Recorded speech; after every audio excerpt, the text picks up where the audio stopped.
Welcome back, Gameyaaad family. Thank you so much for joining us for another video. Now, I will be previewing the third T20 match between West Indies women T20 team and also India, and we will be looking on the men's West Indies men's T20 team also taking on Bangladesh in their third T20 match today as well.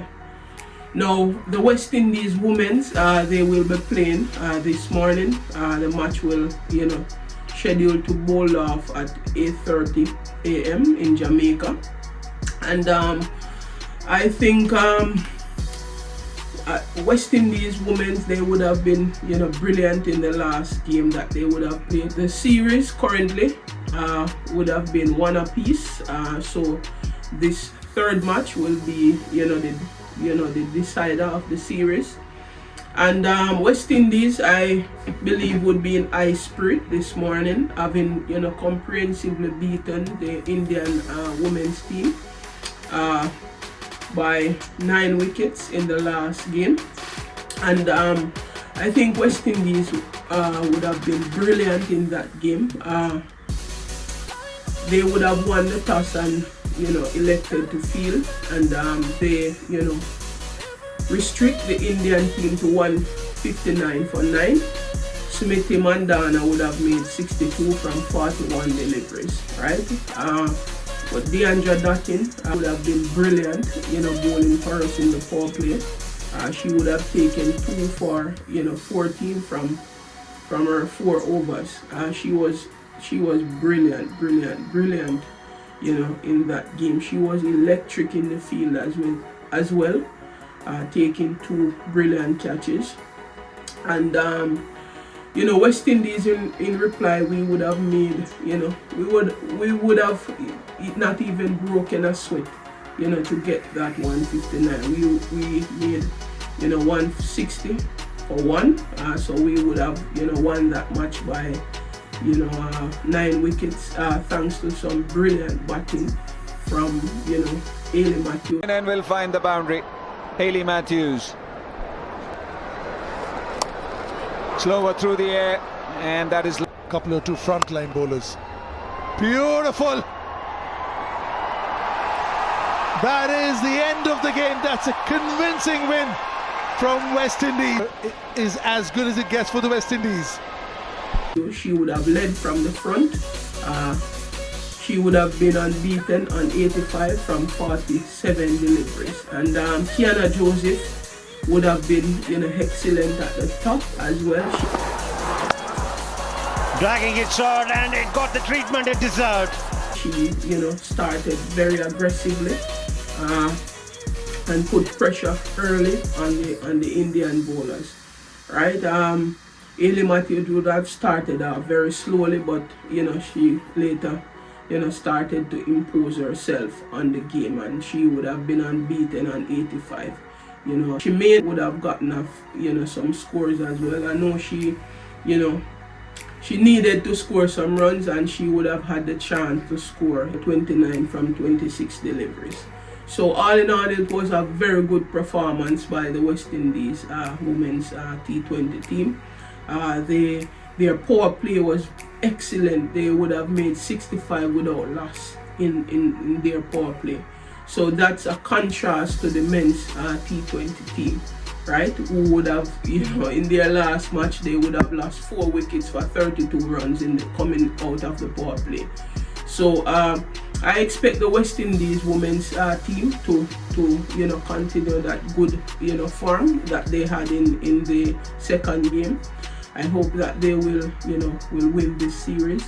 So going into this final game, to be honest with you, I do not see the need for a change, right? So I will continue with Hayley Matthews and Kiana Joseph at the top. Number 3 would be Shemaine Henry. Number 4 would be Deandra Dottin. Number 5 would be Chanel Henry. Number 6 would be Nerissa Crafton. Number 7 would be Shabika Gajnabi. Number 8 would be Zadia James. Number 9 would be Halfie Fletcher. Number 10 would be Charisma Ramara.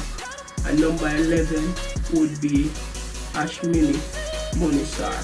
Right, so I will go with the same team as the second game. Alright, let us move on now to the men's T20 team. Right, we have been playing some very poor cricket.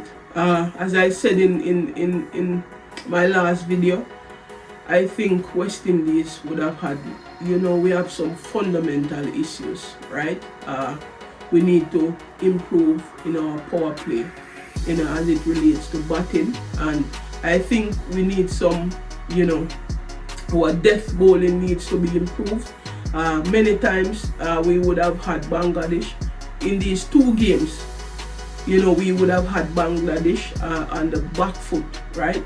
In the first game, we had them on the back foot early and we allowed them to make 147, right? In the second game, we had them on the back foot. I mean, we would have bowled them out for 129, which I think, would have been a total we can chase, but,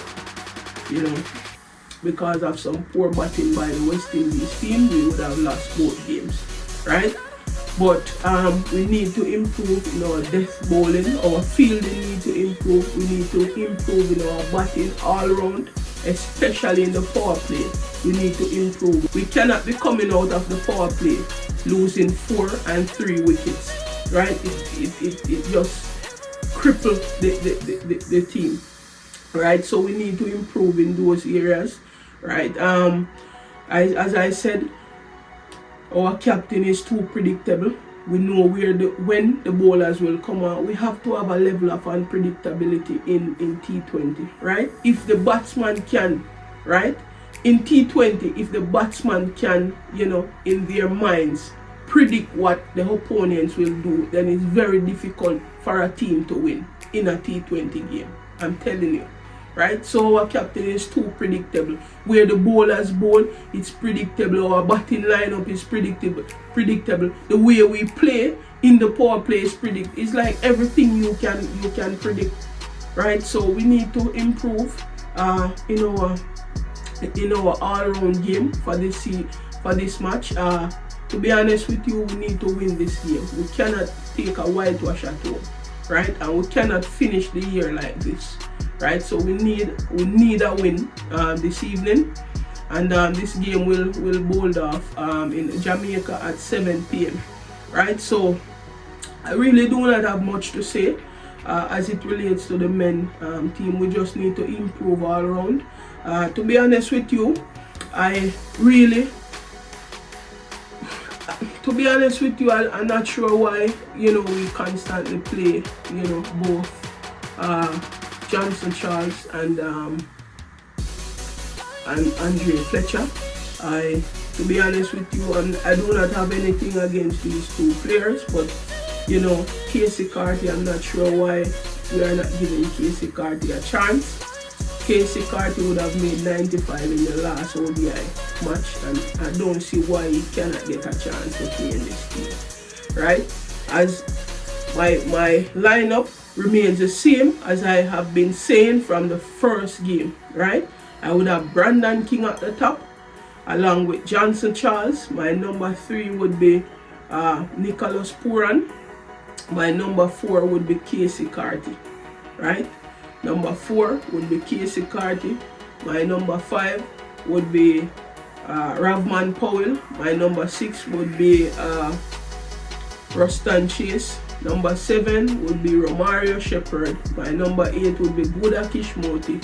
My number 9 would be Jaden Seal. My number 10 would be Alzari Joseph, and my number 11 Obed McCoy. That's the team I have been stressing for us to play from day one or from match 1. So that's my lineup, my proposed lineup, right? I am just wishing both the men's and the women's T20 team a good match today. I just wish them best of luck today, and that the women will win that series 2-1 today, and that the men would salvage a win today, so that we can close the year out, not losing our final, T20 game. Alright, best of luck to the team. Thank you so much for watching. Continue to, support the channel. Please remember to subscribe. Please remember to share the link with your friends and families. Thank you so much for tuning in. We do appreciate your support, and may God continue to bless you. Peace out, my friends.